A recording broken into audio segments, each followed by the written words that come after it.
Certamente siamo soddisfatti, anche perché la cosa più importante era che i cittadini capissero il nostro progetto di città e la coerenza comunque di un programma fatto da una coalizione che riuniva tutto il centrodestra e il mondo civico.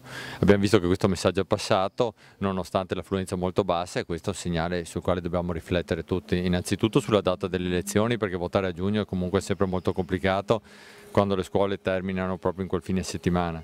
E per il resto insomma, mi auguro che i coneglianesi possano vivere 5 anni sereni e di progresso. Adesso aspetteremo la proclamazione ufficiale, dopodiché lavoreremo immediatamente per la costituzione della giunta, perché come ho sempre detto dobbiamo metterci a lavorare dal primo giorno utile per la nostra città e la giunta è fondamentale perché voglio gente che lavori, che stia sul territorio e che sia a disposizione dei nostri cittadini. Valutando appunto il risultato ottenuto, per che cosa i coneglianesi hanno voluto, chiamiamo così, premiarvi?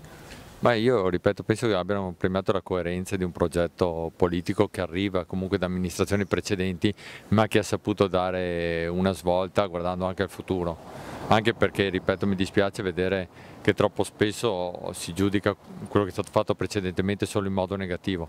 Penso che alcuni problemi ci siano stati, che questi problemi vadano risolti anche con un cambio di persone, ma che comunque vada valutato anche ciò che di buono è stato fatto dalle amministrazioni precedenti. Anche perché ritengo Conegliano comunque una bella cittadina anche oggi, anche se ha bisogno di una svolta da un punto di vista del rilancio, soprattutto del commercio.